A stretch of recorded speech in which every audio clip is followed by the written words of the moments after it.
Good morning.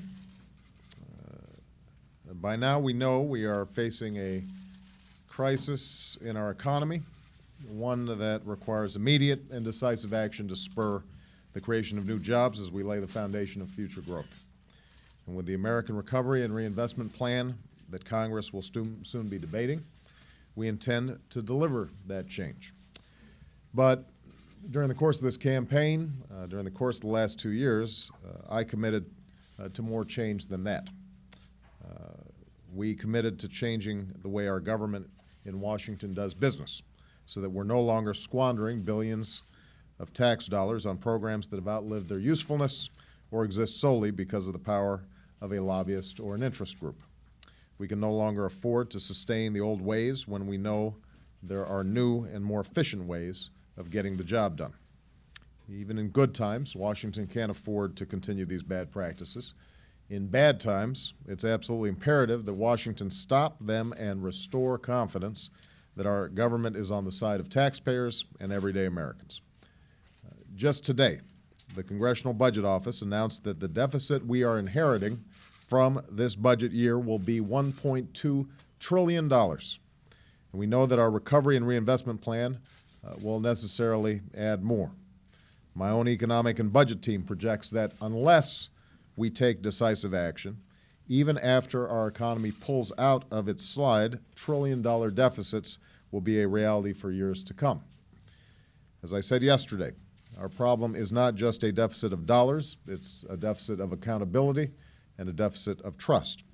So change and reform can't just be election year slogans. They must become fundamental principles of government. And that's why the appointment I'm announcing today is among the most important that I will make. During the campaign, I said that we must scour this budget, line by line, eliminating what we don't need or what doesn't work, and improving the things that do. As the first Chief Performance Officer, working with Peter Orszag and Rob Neighbors at the Office of Management and Budget, Nancy Killefer is uniquely qualified to lead that effort.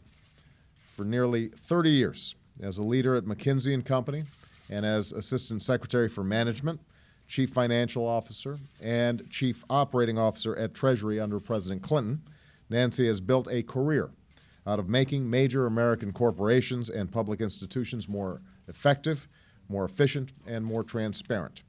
Nancy is an expert in streamlining processes and wringing out inefficiencies so that taxpayers and consumers get more for their money. And during her time at Treasury, she helped bring the department into the 21st century, modernizing the IRS and preparing systems for Y2K.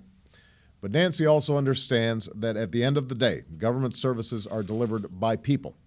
That's why she's always worked tirelessly to empower employees to take matters into their own hands, to rethink outmoded ways of doing things, to embrace new systems and technologies, and to take initiative in developing better practices.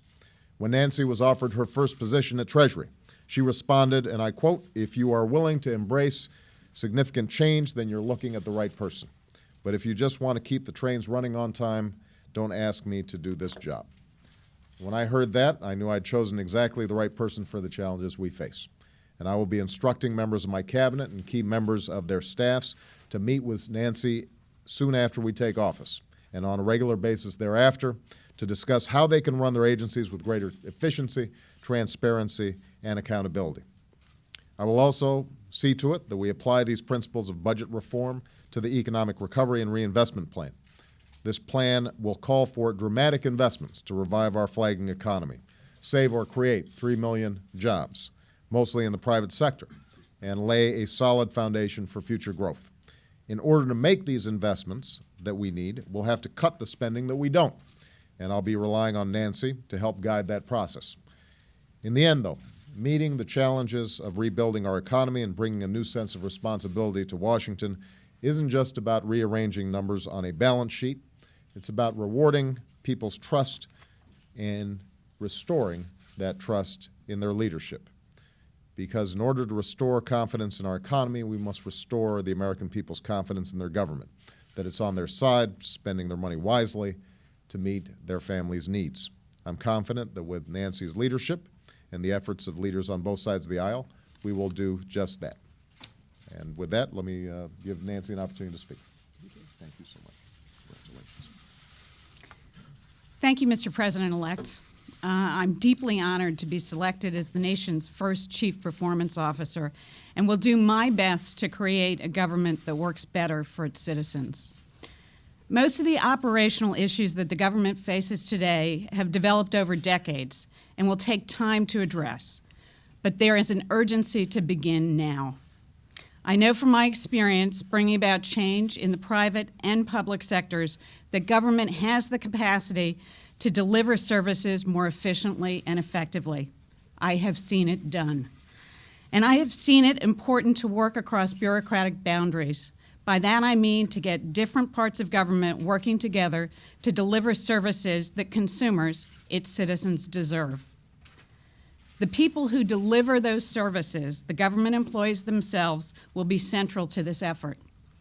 I am convinced that the success of every policy of this administration will be influenced by the people executing it. And I am committed to engaging and drawing on the talents of the federal workforce in order to deliver on our promise of a new, more efficient and effective government. Thank you.